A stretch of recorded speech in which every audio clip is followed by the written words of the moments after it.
Welcome to the History Maps podcast. In the late 16th century, the Earth's atmosphere began to undergo this very measurable cooling phase. Right, global temperatures just dropped. Yeah, and this wasn't caused by a solar anomaly or some volcanic eruption. The data actually points to a far more earthly catalyst, which is Christopher Columbus crossing the Atlantic Ocean. And the chain of causality there is really one of the most profound elements we're going to explore today. We're looking at a deeply interconnected historical mechanism. Because the arrival of European ships initiated a catastrophic demographic collapse in the Americas. Precisely. And that collapse led to the sudden abandonment of millions of acres of agricultural land. The reforestation that followed pulled so much carbon dioxide out of the atmosphere that it actually altered the global climate. That sequence of events is really the core mission for our deep dive today.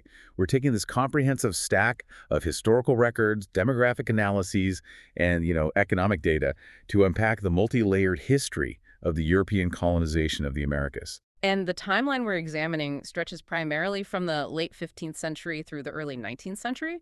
Our goal is to really separate those enduring myths from the historical realities. Right, mapping out the distinct why and how behind all of this. We're going to look at these specific economic engines, the legal justifications, the theological debates. And those long-term institutional legacies that still completely shape the Western Hemisphere today.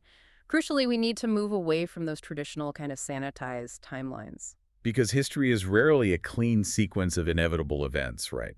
It's a messy accumulation of economic desperation, logistical failures, legal fictions, and unforeseen biological consequences. It really is. We'll see how the failure or success of one empire directly forced the hand of the next, which fundamentally rewired global geopolitics. So I think we have to start by recalibrating the timeline a bit. The first known European presence in the Americas doesn't happen in 1492. It happens around the year 1000. With the Norsemen. Yeah, the Norse. But I want to look closely at the actual mechanics of this first contact. Well, the textual and archaeological evidence gives us a very clear picture here.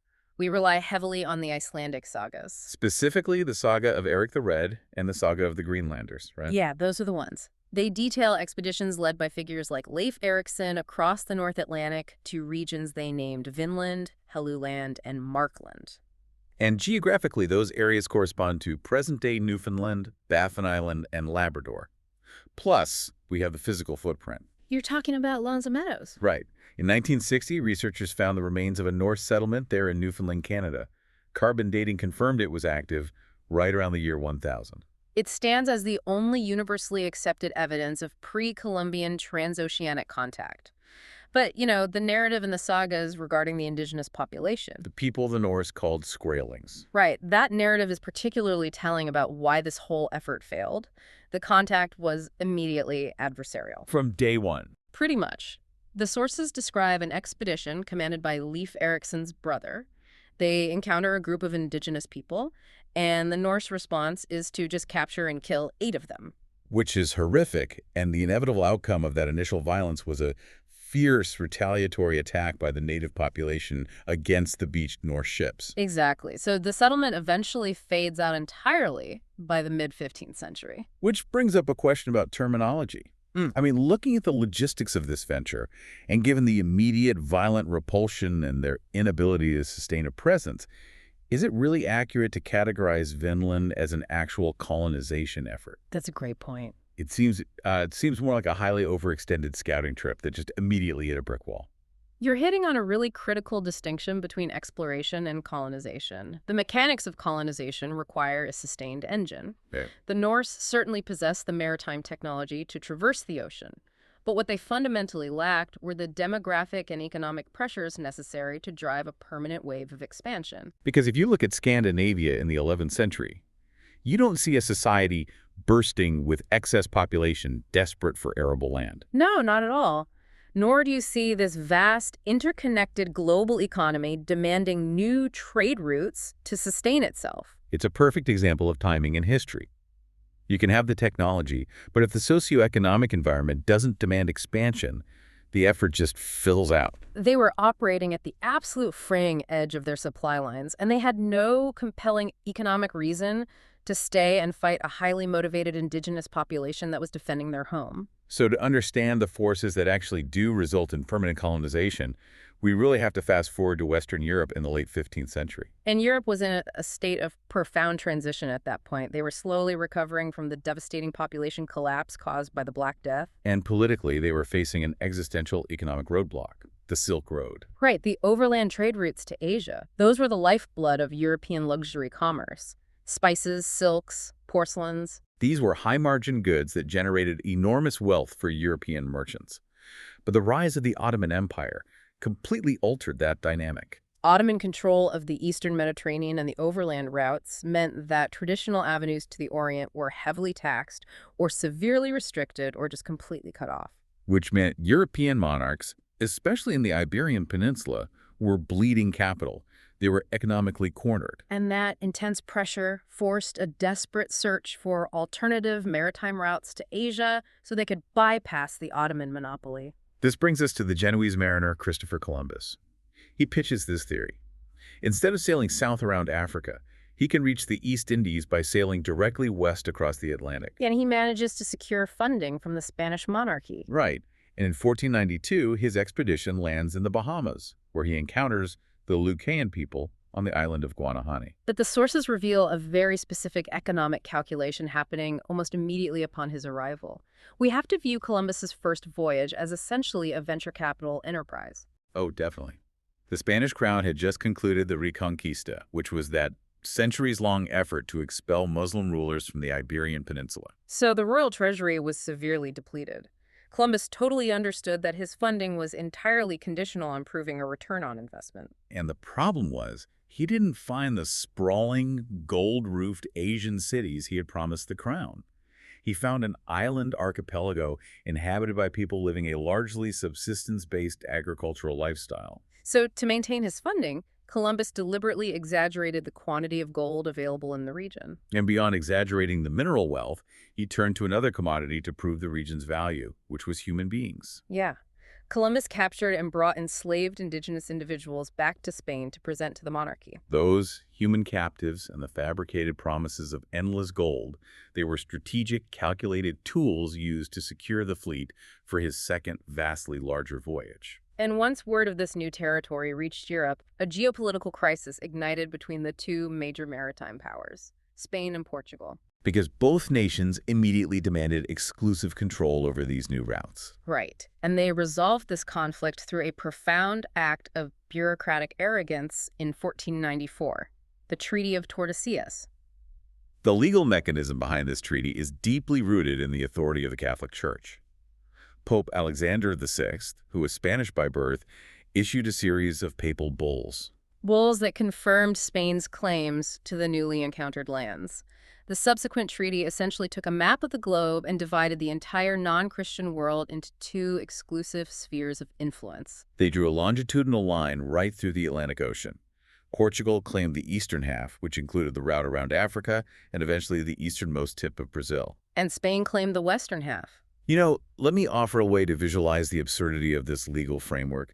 The Treaty of Tordesillas is like two people sitting in a coffee shop, drafting a contract to split ownership of a colossal apartment building across the street. I like this analogy. They sign the paper, shake hands, and declare themselves the owners. But the crucial detail they completely ignore is that the building is already fully occupied by hundreds of families who have owned and lived in those apartments for generations.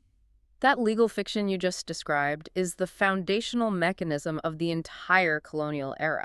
Yeah. European powers utilized their own internal religious and legal frameworks to grant themselves the right to assert dominion over lands they had never seen. Completely disregarding the fact that the Western Hemisphere was heavily populated from the Arctic to Tierra del Fuego. And the geography they were dividing wasn't even what they thought it was. It takes a few more years for the realization to set in that these lands are not the outskirts of Asia. The cartographer and explorer Amerigo Vespucci is a central figure there. Sailing under both Spanish and Portuguese flags, Vespucci conducted voyages along the eastern coast of South America in 1502 and 1503. And through meticulous observation of the coastline and celestial navigation, Vespucci concluded that the sheer continental mass he was traversing could not possibly be Asia. So he published his findings in a widely circulated booklet titled Mundus Novus, which translates to New World. He definitively proved to the European intellectual community that Columbus had stumbled upon an entirely separate landmass. The consequence of that publication is linguistic history. A German cartographer working on a New World map read Vespucci's accounts and decided to honor his discovery. By taking the Latinized version of Amerigo's first name and labeling the southern continent America. It is a striking testament to the power of the printing press that a cartographer's first name permanently branded two continents, entirely superseding the legacy of the initial explorers. It really is. So, as the calendar turns into the 16th century, the Spanish strategy shifts violently from coastal exploration to systematic inland conquest. Right, between 1519 and 1521, Hernán Cortés executes the campaign against the Aztec Empire in central Mexico. But looking at the mechanics of this conquest, the narrative of a small band of Europeans defeating a colossal empire purely through superior technology, that is a vast oversimplification. Absolutely. The technological advantages, steel armor, firearms, horses, they were tactically significant, but they were not the decisive factor. Because the Aztec Empire was not a unified, homogeneous state. It was a complex, tribute-demanding hegemony. The Aztecs routinely extracted wealth and captives from surrounding indigenous nations. And Cortés recognized this political resentment and weaponized it. He didn't conquer Tenochtitlan with just a few hundred Spanish soldiers. Yeah, no, not at all. He identified deeply entrenched political fractures and forged alliances with indigenous nations like the Tlaxcalans, who were eager to overthrow Aztec dominance. So the siege of the Aztec capital was primarily fought by tens of thousands of indigenous warriors, with the Spanish really just acting as the heavily armed spearhead. And the human cost of the siege of Tenochtitlan requires us to pause. The logistical nightmare of fighting street by street in a city built on a lake resulted in devastating casualties. The sources indicate that over 240,000 Aztecs died during the siege. It's staggering. 100,000 of those deaths occurred in direct combat. The city fell, was systematically dismantled, and the Spanish rebuilt it as Mexico City, establishing it as the administrative heart of New Spain. A decade later, Francisco Pizarro replicated this exact strategy against the Inca Empire in the Andes. Capitalizing on a recent civil war and a devastating smallpox outbreak that had preceded his arrival. Right. So by 1535, the Spanish crown found itself governing millions of people across vast, complex societies. But the true prize, the asset that would transform the global economy, was located deep in the mountains. Silver. The discovery of the Silver Mountain at Potosi in present-day Bolivia completely altered the trajectory of global commerce. But extracting that silver required a labor force on an industrial scale. And to solve the labor problem, the Spanish didn't invent a new system from scratch. They looked at the existing Incan administrative structures and corrupted them. Yeah, the Incas had a traditional system of drafted labor called the mita. In its original form, the mita was a reciprocal arrangement. Meaning, communities provided labor to the state for infrastructure or agriculture, and in return, the state provided protection and distributed food from storehouses during times of famine.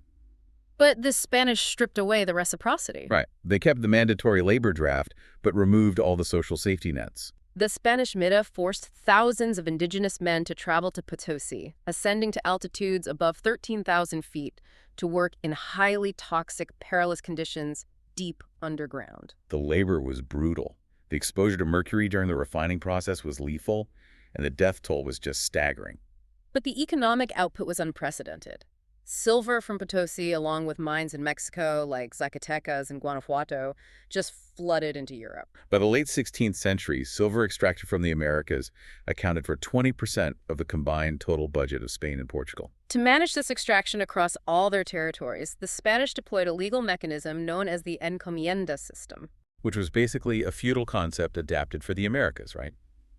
The Spanish crown would grant a colonist, an encomendero, a specific number of indigenous people. Yes. The grant didn't confer ownership of the land itself, but rather the right to extract tribute and forced labor from those people.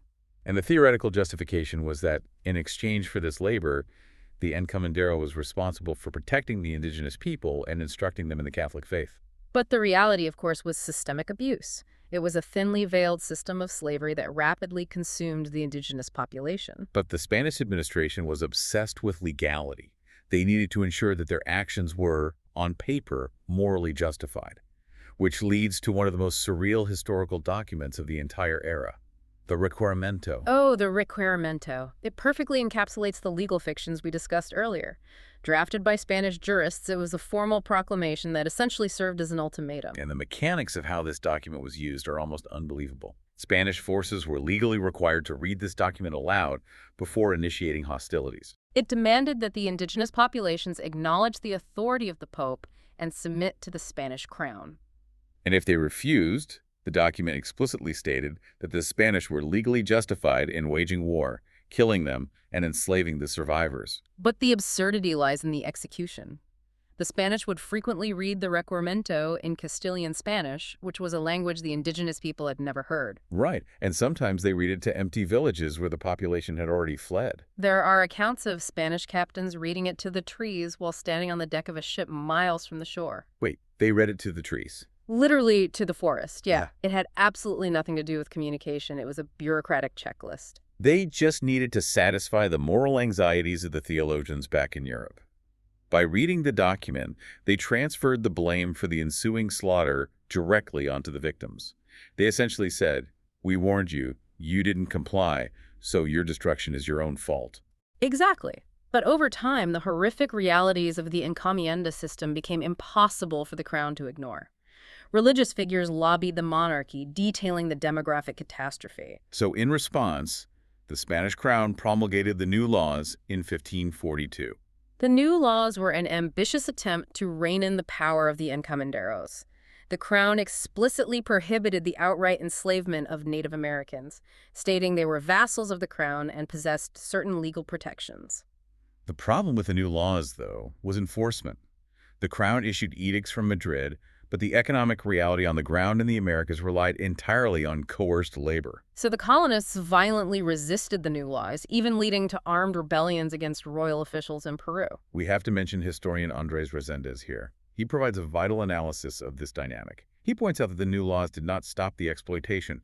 They simply forced it to mutate. Resendez refers to this as the other slavery. Yeah, because buying and selling indigenous people as chattel was now technically illegal, colonial elites devised clandestine, complex systems of debt peonage and penal labor. They would trap indigenous individuals in unbreakable cycles of debt, forcing them to work in the mines or on estates indefinitely to pay off fabricated obligations. It was an insidious, planetary-scale labor extraction system operating under the guise of legal contracts. And that relentless extraction of wealth generated an inevitable geopolitical response. The sheer volume of silver crossing the Atlantic fundamentally destabilized the European balance of power. Because by the 1530s, rival nations like France and the Netherlands recognized that they could not allow the Iberian powers to maintain a monopoly on the hemisphere. Right, and the entry of the French offers a fascinating contrast in colonial mechanics.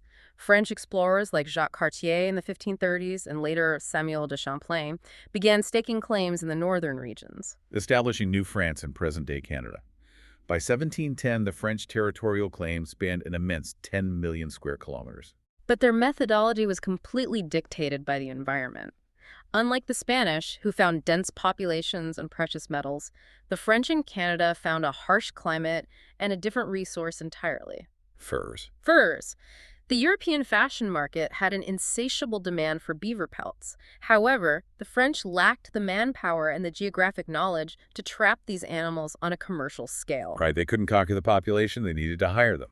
That's the mechanic at play. The fur trade necessitated cooperation rather than subjugation. So the French had to forge complex commercial and military alliances with indigenous nations like the Huron and the Algonquin. They integrated into existing indigenous trade networks. Consequently, the demographic footprint of New France was much lighter. Instead of vast estates worked by coerced labor, the colonial population consisted mainly of small-scale subsistence farmers clustered along the St. Lawrence River. And benefiting from a disease environment that was less lethal than the tropics, this population grew naturally, reaching about 65,000 by 1760. The Dutch entry into the Americas provides yet another model. The Netherlands had recently secured independence from the Spanish Empire and rapidly built the most advanced mercantile fleet in the world. During the Dutch Golden Age, they operated with a heavily corporate structure. They prioritized profit over religious conversion or massive settlement. The Dutch strategy was highly predatory. They frequently targeted regions where other European powers, specifically the Portuguese, had already established profitable infrastructure. Like Brazil, the Dutch West India Company focused heavily on Brazil. Between 1630 and 1654, the Dutch actually succeeded in conquering the northeastern region of Brazil. They violently wrested control of the highly lucrative sugarcane plantations that the Portuguese had spent decades building. Plantations that relied entirely on the labor of enslaved Africans. And the administration of this colony under Prince Johann Moritz von Nassau-Siegen is really notable. The Dutch invested heavily in infrastructure, assuming permanent control. They even imported their domestic policy of relative religious tolerance, which allowed a Jewish community to openly practice and thrive in the colony. Ultimately, however, the extended supply lines and relentless Portuguese counterattacks forced the Dutch to surrender the territory back to Portugal. Further north, the Dutch established the colony of New Netherland in 1624, centering their operations on the island of Manhattan, calling it New Amsterdam. Which brings us to one of the most famous and frankly misunderstood transactions in history. The purchase of Manhattan. The standard narrative is quite simple. Peter Minuit, representing the Dutch, purchased the island of Manhattan from the local indigenous people for 60 guilders worth of trade goods. But when you look at the mechanics of that exchange in the sources, it reveals a profound comedy of errors masking a deep tragedy. Yeah. Minuit negotiated this transaction with a group of people known as the Canards. But the critical detail is that the Canards did not live in Manhattan. They lived across the river in Brooklyn. Right. They occasionally ventured to the southern tip of Manhattan to fish or hunt, but the vast majority of the island belonged to an entirely different indigenous group, the Wekwaskiks. This incident perfectly isolates the absolute cognitive dissonance between European and indigenous concepts of land. The Dutch operated under a strict European legal framework. You exchange goods for a piece of paper, and you receive exclusive, permanent, private ownership of a geographic space. Yes. Consider buying a car. You walk into a parking lot, find a guy leaning against a vehicle, hand him a stack of cash, and he signs a receipt. You think you own the car. Meanwhile, the actual owner is sitting in the driver's seat, wondering why you're trying to take his keys. Exactly. The Canarsie likely viewed the trade goods as a diplomatic gift, a temporary arrangement allowing the Dutch to share the usage of the land. They had no concept of permanently alienating the soil. And that fundamental misunderstanding over usage rights versus permanent ownership became the catalyst for centuries of conflict across the continent. A conflict that escalated significantly when the British arrived. The British are latecomers. They don't establish a prominent presence in North America until nearly a century after the Spanish conquest of the Aztecs. And this delay meant the British were heavily influenced by the mythos of Spanish wealth. When the Virginia Company, which was a joint stock venture funded by wealthy investors, established Jamestown in 1607, they were expecting to recreate Cortez's success. But the initial phase of Jamestown was a catastrophic failure of expectations. Totally. The investors and the colonists assumed they would find indigenous empires hoarding gold, or at least precious metals easily extractable from the earth. Instead, they found a swamp. The colonists were so singularly focused on prospecting for gold that they completely neglected the basic mechanics of survival. They didn't plant sufficient crops, they didn't build adequate shelters. And the mortality rate was staggering. Disease, starvation, and conflict with the Powhatan Confederacy absolutely decimated the initial waves of settlers. It required the authoritarian leadership of John Smith to mandate agricultural labor just to keep the colony from vanishing entirely. But mere survival doesn't satisfy investors back in London. The Virginia Company needed a commodity that could generate a profit. And the economic salvation for Jamestown, and subsequently the neighboring colony of Maryland, was discovered by John Rolfe. He successfully cultivated a sweet strain of tobacco. Tobacco quickly became an incredibly lucrative cash crop in Europe. However, tobacco cultivation is intensely demanding. It depletes the soil rapidly and requires constant, grueling manual labor. So the British colonies faced a severe labor shortage. Because they didn't have access to a dense indigenous population to subjugate like the Spanish did, they implemented a different mechanism. Indentured servitude. Yeah. The statistics on this are remarkable. During the 17th century, approximately 3/4 of all European immigrants arriving in the Chesapeake colonies were indentured servants. 3/4. We are primarily talking about teenagers and young adults from the lower economic strata of England. People who had no prospects at home. So they entered into a brutal contract. They traded 5 to 7 years of unpaid, grueling labor in exchange for the cost of their passage across the Atlantic, plus basic room and board. And the mortality rate for these servants was exceptionally high due to malaria, dysentery, and physical abuse. The system essentially functioned as a huge mechanism for transferring surplus, desperate youth from Europe to clear forests and harvest tobacco in the colonies. Though, if they survived their term of indenture, they were theoretically granted a small piece of land and some tools to start their own farms. While the southern colonies were driven by agricultural capitalism, the northern British colonies were established through an entirely different motivation: religious refuge. Because in England, Puritan groups faced severe repression from the Church of England. This led to the arrival of the Pilgrims at Plymouth in 1620. And that initial landing was followed by a large demographic transfer. Between 1629 and 1642, roughly 20,000 Puritans migrated to the New England region. They sought to establish a society governed by their strict theological principles. Later in the century, in 1682, William Penn secured a charter to found Pennsylvania. He explicitly designed it as a haven not only for his fellow Quakers, but for other persecuted Protestant sects, like Baptists and Anabaptists from across Europe. The demographic structure of this British migration creates a stark contrast with the Iberian model. The Spanish and Portuguese expeditions were overwhelmingly male. But the British pattern involved entire families migrating together. Right. And the presence of European women from the outset fundamentally altered the social trajectory. The British colonizers intended to replicate English society in a new geography. Because they arrived as intact family units, there was very little intermarriage or social integration with the indigenous populations. The British methodology was really one of strict separation. They generally viewed the native populations as impediments to expansion. Instead of incorporating them into the lowest rung of a colonial hierarchy, like the Spanish did, the British system relied on continually pushing indigenous groups further west, entirely excluding them from colonial society. We must also examine the colonial ventures that ended in total disaster, because they often had profound unintended consequences. This brings us to the Scottish Darien scheme in the late 1690s. The Kingdom of Scotland was an independent nation at this time, and they recognized that global power was now intrinsically linked to colonial possessions. So they devised a plan that, on paper, was brilliant. They aimed to establish a colony on the Isthmus of Panama. The strategic logic was sound. The Scots realized that controlling the narrowest strip of land separating the Atlantic and Pacific Oceans would allow them to dominate global trade routes. They could effectively bypass the dangerous journey around the tip of South America. Exactly. If successful, the Darien scheme would elevate Scotland to an imperial power. But the execution is a masterclass in catastrophic planning. The expedition was plagued by incompetent leadership and a severe lack of adequate provisions. They brought heavy woolen clothing to trade in a tropical climate. The location they chose was surrounded by impenetrable jungle and rampant with malaria and yellow fever.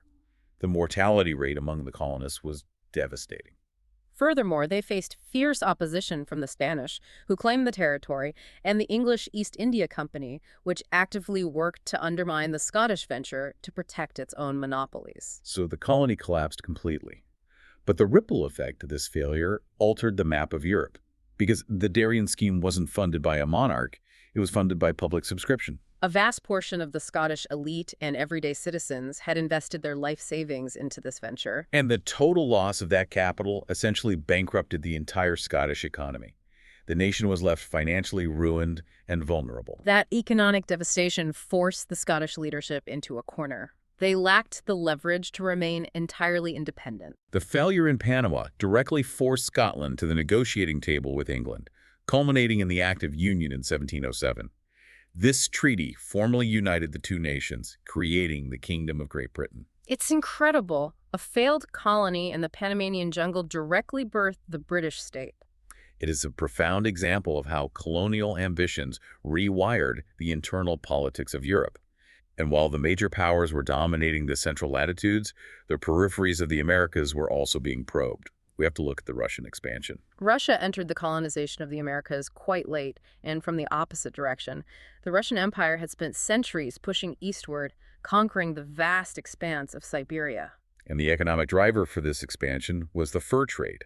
They relied heavily on Cossack frontiersmen to secure highly valued pelts like sable, fox, and ermine. By the early 18th century, having reached the Pacific coast of Asia, the Russian state sponsored maritime expeditions to determine if the Asian and North American continents were connected. In 1742, expeditions led by Vitus Bering and Alexei Chirikov navigated the straits, confirming the separation of the continents and charting the Alaskan coast. Following these discoveries, Russian fur traders established permanent settlements in Alaska by the 1790s.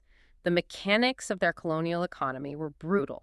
They relied on coercing the indigenous Aleut population. The Russians forced Aleut men, who were highly skilled maritime hunters, into seasonal labor drafts. They held their families hostage to ensure compliance, forcing the men to hunt sea otters in treacherous conditions. This system really mirrored the forced labor extractions we saw elsewhere, just tailored to a maritime environment. And Russian ambitions pushed southward along the Pacific coast. They eventually established Fort Ross in California in the early 19th century to secure agricultural supplies for their northern outposts. However, the logistics proved insurmountable. The supply lines stretching from St. Petersburg across Siberia and the Pacific were simply too long and fragile to maintain a highly profitable empire. Recognizing the vulnerability of these distant outposts and facing economic pressures at home following the Crimean War, the Russian Empire made a strategic decision to liquidate its North American assets. In 1867, they sold the territory of Alaska to the United States. And it is worth noting that American critics at the time mocked the transaction. Labeling it Seward's folly. Right, failing to recognize the immense resource wealth of the region. Beyond Russia, the sources mention numerous minor powers attempting to secure a foothold. The Knights of Malta briefly managed islands in the Caribbean. The Danish established outposts in Greenland and the West Indies. But the most intriguing failed attempt involves the Italian peninsula. You are referring to the ambitions of the Grand Duchy of Tuscany. In 1608, Duke Ferdinand I of Tuscany decided he wanted an Italian colony in the Americas. So he organized the Thornton expedition. He hired an English captain, Robert Thornton, to sail to the northern coast of Brazil. The mission was to scout the Amazon basin and lay the groundwork for a permanent Tuscan settlement. Thornton successfully navigated the region, gathered detailed intelligence, and returned to Italy in 1609, ready to launch the full colonization effort. But the timing was fatal. When Thornton arrived back in Tuscany, Duke Ferdinand I had just died. His successor, Cosimo II, reviewed the plans, deemed the venture too expensive and diplomatically risky, and immediately scrapped the entire project. I always ask people to consider the counterfactual history here. What if Ferdinand had survived just one more year? Imagine the geopolitical landscape today if a well-funded, culturally distinct Italian empire had firmly rooted itself in the Amazon basin. The linguistic and cultural map of South America could have been radically altered by the timing of one duke's death. But while counterfactuals are engaging, the reality of what did happen requires us to examine a force that was just as pervasive as the economic drive for colonization: religion.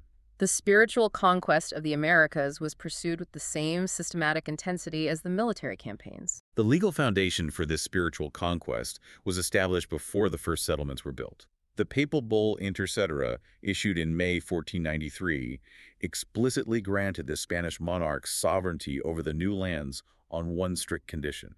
They were mandated to convert the indigenous populations to Catholic Christianity. So the Spanish crown deployed various mendicant orders, the Franciscans, the Dominicans, and eventually the Jesuits, to execute this mandate. And the strategy employed by these friars was sophisticated. They recognized that effective evangelization required deep cultural comprehension. To convert the population, they had to understand how the population thought. The friars embedded themselves in indigenous communities and mastered incredibly complex languages like Nahuatl, Mixtec, and Zapotec. They focused intensely on the youth, believing that educating the next generation was the key to permanent conversion. Pedro de Gante, a Franciscan friar, founded a school for indigenous boys in central Mexico as early as 1523. Their approach really capitalized on pre-existing societal structures.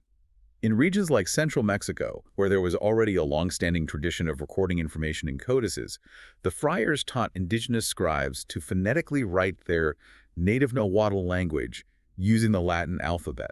This initiative inadvertently preserved a vast amount of indigenous history, poetry, and tradition, creating an extensive archive of native voices. Though always filtered through the lens of colonial oversight. The physical execution of this religious shift was highly deliberate too. Yes. The sources describe a process of architectural blending that served as a visual assertion of dominance. The friars directed indigenous labor forces to dismantle the towering stone temples dedicated to native deities. And then they used the exact same stones to construct massive Catholic churches and monasteries directly on top of the ruined foundations.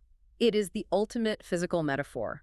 The literal foundation of the old belief system was repurposed to support the weight of the new religion. But the initial phase of this spiritual conquest was characterized by profound violence.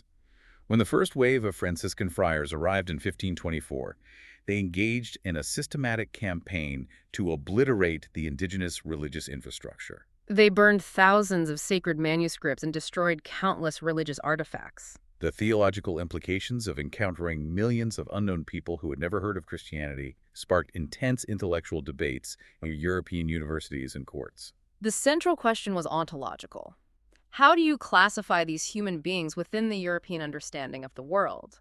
This debate culminated in 1550 at the Council of Valladolid. The Valladolid debate is a pivotal moment in legal and moral history. It was a formal tribunal convened by the Spanish king, Charles V. On one side stood Bartolomé de las Casas, a Dominican friar who had lived in the Americas and witnessed the horrifying brutality of the encomienda system. Las Casas presented a passionate, evidence-based argument. He asserted that the indigenous peoples were fully rational human beings, endowed with souls, and completely capable of understanding and accepting Christianity voluntarily. He argued that the violence and subjugation inflicted upon them were morally unjustifiable and illegal under natural law. Opposing him was Juan Ginés de Sepúlveda, a prominent Renaissance philosopher. Sepúlveda did not rely on first-hand experience. He relied on classical theory. Sepúlveda weaponized the philosophy of Aristotle, specifically the concept of natural slavery. He argued that the indigenous populations were inherently inferior beings, lacking the rational capacity to govern themselves. According to his logic, subjugating them and forcing them to adopt European norms was not just legally permissible, it was a moral obligation that benefited the enslaved. The official theological verdict had actually been delivered earlier, in 1537, with the papal bull Sublimis Deus. The Pope explicitly declared that Native Americans were true men who possessed souls, which meant they could not legally be deprived of their liberty or property. But again, we see the chasm between European theory and colonial practice. While the Church recognized their souls, the economic machinery of the empire continued to exploit their bodies. And the Church's attempt to enforce strict orthodoxy also had violent consequences.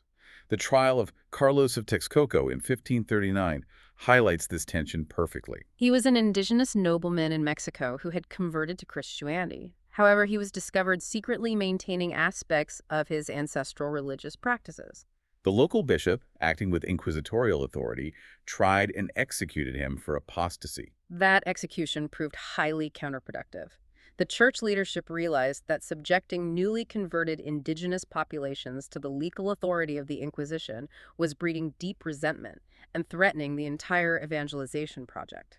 They realized they couldn't burn the leaders they were trying to co-opt. Consequently, the Church removed indigenous converts from the jurisdiction of the Inquisition. They were legally designated as a protected, vulnerable class of Christians. While this spared them from the stake, it also permanently subordinated them. It meant that indigenous men were systematically barred from ordination. They could never become priests or hold significant positions of power within the church hierarchy. All of these events, the conquests, the labor systems, the religious conversions, unfolded against the backdrop of an apocalyptic biological event. We must address the Great Dying. The demographic collapse of the indigenous populations of the Americas is a tragedy of a magnitude that defies simple comprehension. Estimates based on rigorous demographic modeling indicate a population loss of between 80 and 95% following European contact. We are discussing a death toll ranging from 10 million to over 100 million people. The primary mechanism of this collapse was the introduction of Eurasian pathogens. I find it helpful to think of the global biological environment as a computer network. For thousands of years, the populations of Eurasia and Africa were like a vast open-source network.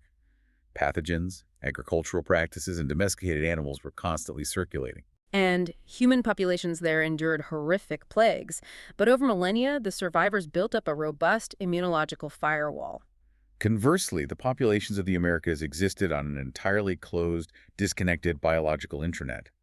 When the Bering Land Bridge submerged thousands of years ago, it severed the connection. The peoples of the Americas developed brilliant civilizations, but they did so without the presence of the specific domesticated animals, pigs, cows, sheep, horses, that act as incubators for zoonotic diseases. When the European explorers arrived, they essentially plugged a corrupted drive directly into that isolated network.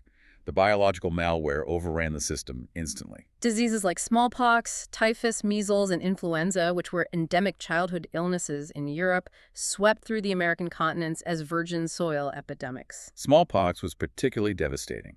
The virus spreads rapidly through respiration and physical contact. The mortality rate in populations with no inherited resistance was catastrophic. Entire communities were eradicated before they even saw a European soldier, as the pathogens traveled along indigenous trade routes far ahead of the physical explorers. However, we can't simply chalk this immense loss of life up to unavoidable biological destiny. The work of historian Andrés Resendez is critical here. He argues that attributing the collapse solely to germs absolves the colonizers of their active role in the destruction. Resendez focuses intensely on regions like the Caribbean. He demonstrates that a lethal nexus of colonial policies caused the mortality rates to skyrocket. The Spanish forced the indigenous populations into brutal slavery, demanding grueling labor in toxic mines and on plantations. And when you remove the farmers from their fields and chain them in a silver mine, the entire agricultural system fails. The mechanism is starvation. The indigenous communities could no longer produce sufficient food. Famine set in. And severe malnutrition fundamentally compromises the human immune system. Therefore, when the pathogens arrived, they struck a population already weakened by overwork and starvation. Resendez argues compellingly that in the Caribbean basin, this combination of colonial exploitation and famine killed more indigenous people than the diseases themselves. The scale of this demographic collapse was so absolute that it triggered a measurable shift in the Earth's climate. The research from scientists at University College London connects these dots brilliantly. The data reveals that the sudden death of tens of millions of people meant that immense tracts of previously cultivated agricultural land were abruptly abandoned. Terrace farms in the Andes, vast agricultural grids in the Amazon, and cleared fields in North America were left untended. Without humans constantly clearing the land and burning the brush, the natural environment rapidly reclaimed the space. Millions of acres underwent huge, uncontrolled reforestation. This continental-scale growth of new trees and vegetation acted as an enormous carbon sink.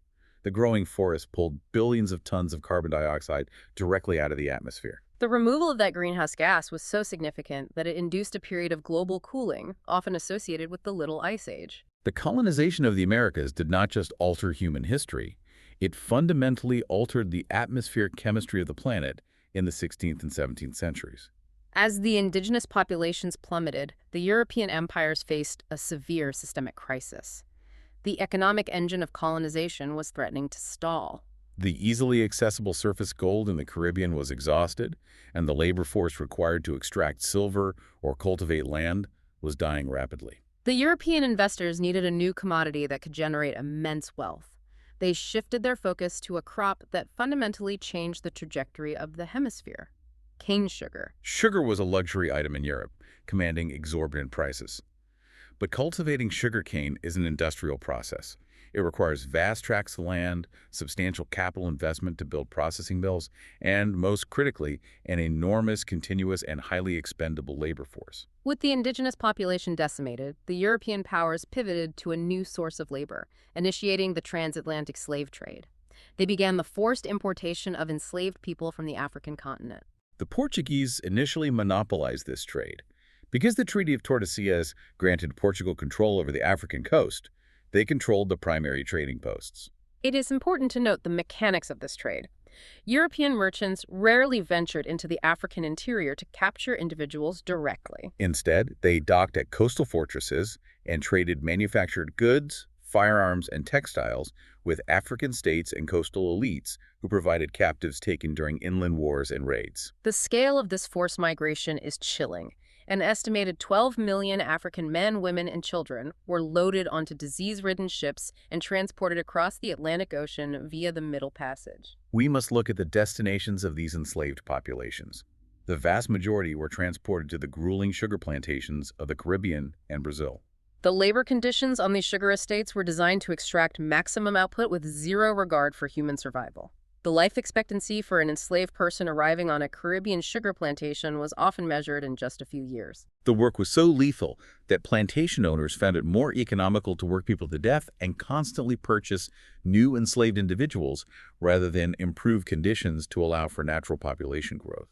As a point of demographic context regarding the destination of these 12 million individuals, the sources indicate that only about 5%, roughly 600,000 people, were imported into the territory that would become the United States. The absolute epicenter of the transatlantic slave trade was South America and the Caribbean basin. The European empires required a philosophical and legal framework to justify the implementation of such a horrific system. They couldn't just admit it was purely driven by economic greed. So they resurrected ancient pseudoscientific theories. They turned to the geographical theories of Aristotle and Ptolemy, specifically the belts of latitude theory. This theory posited that the Earth was divided into distinct climate zones, and the climate you were born into determined your inherent physical and mental characteristics. The intellectual gymnastics here are incredible. The theory argued that people living in the cold northern latitudes were physically strong, but lacked intelligence and prudence. People in the hot equatorial latitudes, which they associated with sub-Saharan Africa, were supposedly intelligent but physically weaker and lacked the spirit to govern themselves. And in a spectacular display of self-serving logic, the theory concluded that the temperate zone, which conveniently encompassed the Mediterranean and Western Europe, produced humanity's ideal specimens. Europeans, according to this theory, possessed the perfect balance of strength, intellect, and the capacity for governance. They used this geographic pseudoscience to construct a rigid, natural human hierarchy. It provided the intellectual cover necessary for Europeans to convince themselves that the enslavement of Africans was not a moral failing, but rather the natural order of the universe asserting itself. The influx of millions of enslaved Africans, alongside the European colonizers and the surviving indigenous populations, resulted in highly complex new social structures, particularly within the Spanish and Portuguese territories. As we mentioned earlier, the Iberian colonization model was heavily male-dominated. Large numbers of Spanish and Portuguese men arrived without European women. This demographic reality led to widespread sexual relationships, frequently coercive and non-consensual, with indigenous and African women. Over several generations, this resulted in the emergence of a vast population of mixed ancestry. To maintain administrative control and protect the privileges of the European elite within this rapidly diversifying society, the colonial authorities constructed intricate racial caste systems known as the casta system. The mechanics of this system were obsessed with categorization, based primarily on perceived skin tone and geographic birthplace. At the absolute apex of the hierarchy were the peninsulares. Individuals born in the Iberian Peninsula who held the highest colonial offices. Just below them were the criollos, individuals of pure European descent who were born in the Americas. Below the criollos were the mestizos, individuals of mixed European and indigenous ancestry, and mulattoes, individuals of mixed European and African ancestry. At the very bottom of this legally enforced hierarchy were the indigenous populations and the enslaved Africans. This stratification was not merely social, it was embedded in the legal code. Your position in the caste system dictated your legal rights, your economic opportunities, the taxes you paid, and even the specific fabrics and clothing you were legally permitted to wear. It was a comprehensive mechanism of social engineering designed to prevent solidarity among the lower classes. The contrast with the British model in North America is stark. Because the British largely migrated as intact family units, their colonial societies experienced significantly less ethnic blending. The British established a strict binary social structure. You were either inside the societal boundary as a European colonizer, or you were strictly marginalized on the outside as an indigenous person or an enslaved African. The British model prioritized exclusion over hierarchical integration. Additionally, the arrival of European institutions forced radical shifts in traditional gender roles.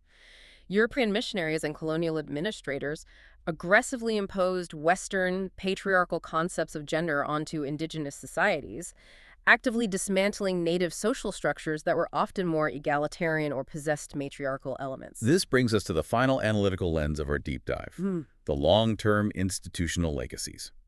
We are moving from the immediate mechanics of colonization to the enduring architectural blueprints that still govern the hemisphere. By the early 19th century, over 50 million Europeans had emigrated to the Americas. To understand why the modern nations of the Americas exhibit such profound disparities in wealth, democratic stability, and social inequality, we turn to the framework developed by economists like Daron Acemoglu, Simon Johnson, and James A. Robinson.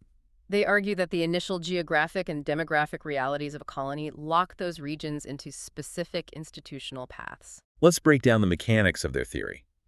It requires us to look at the economic incentives of the early colonizers. Consider a Spanish colonist arriving in a region like Peru or Mexico. In those specific environments, the colonist encounters a dense, settled indigenous population and access to highly valuable resources like silver.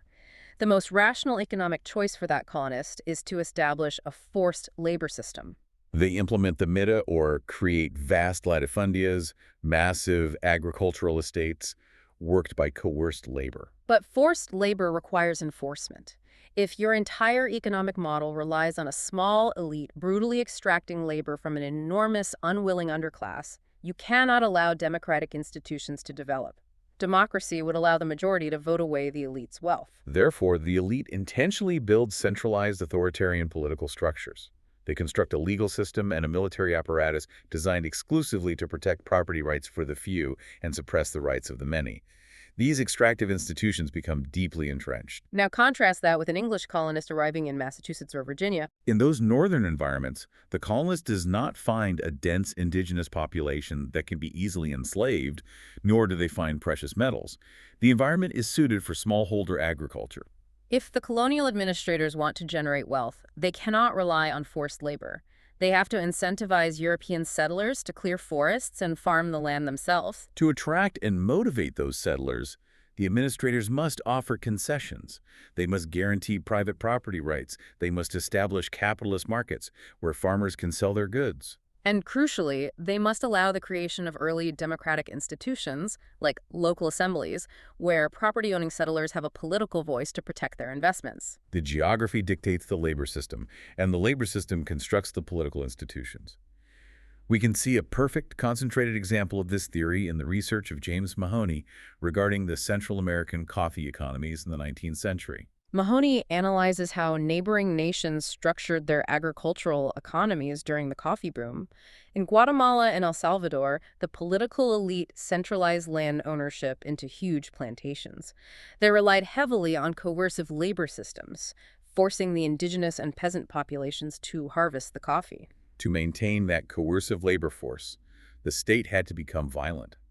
Guatemala and El Salvador developed highly militarized authoritarian governments explicitly designed to suppress labor organization and protect the plantation owners. However, right next door in Colombia and Costa Rica, the environment and political choices led down a different path. The governments enacted liberal reforms that actively encouraged commercial coffee cultivation among small, independent farmers. When wealth is distributed among smallholders, a robust middle class develops. This middle class demands bargaining power, legal protections, and political representation. As a direct result, Colombia and Costa Rica cultivated much more stable, democratic, and egalitarian institutions compared to their neighbors. This concept is known as path dependence. The specific policy choices regarding land tenure and labor exploitation made centuries ago set these nations on historical trajectories that possess immense inertia. Once extractive institutions are built, the elites who benefit from them fight ruthlessly to maintain them, ensuring the inequality persists across generations. I want you to pull up a mental map of the Americas today. Look at the borders. Think about the stark economic disparities between nations, the fragility of certain democracies, and the deep systemic inequality that plagues specific regions. Those modern realities are not accidents of recent history. They are the direct, measurable echoes of the precise 16th and 17th century colonial mechanics we have discussed today. The systems designed by European powers to extract wealth centuries ago are still silently dictating who thrives and who struggles today. It reinforces the fundamental truth of our discipline. History is not merely a catalog of past events. It is the forensic explanation of our present reality. Which brings us to a final, lingering thought to close out this deep dive. When you read the journals of 19th century pioneers moving westward across the United States or explorers pushing deep into the Amazon basin, they consistently use the same language. They write in awe about encountering an untouched wilderness. They describe a pristine, virgin continent waiting to be tamed. But when we synthesize the demographic data and the historical sources we have unpacked today, we realize that the concept of the untouched wilderness is a profound, tragic illusion. Because of the incomprehensible scale of the Great Dying, the eradication of tens of millions of indigenous people by disease and exploitation centuries earlier, the landscape those later settlers encountered was not pristine.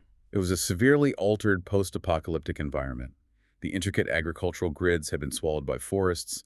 The massive trade networks had collapsed into silence. The New World was not discovered, it was newly emptied.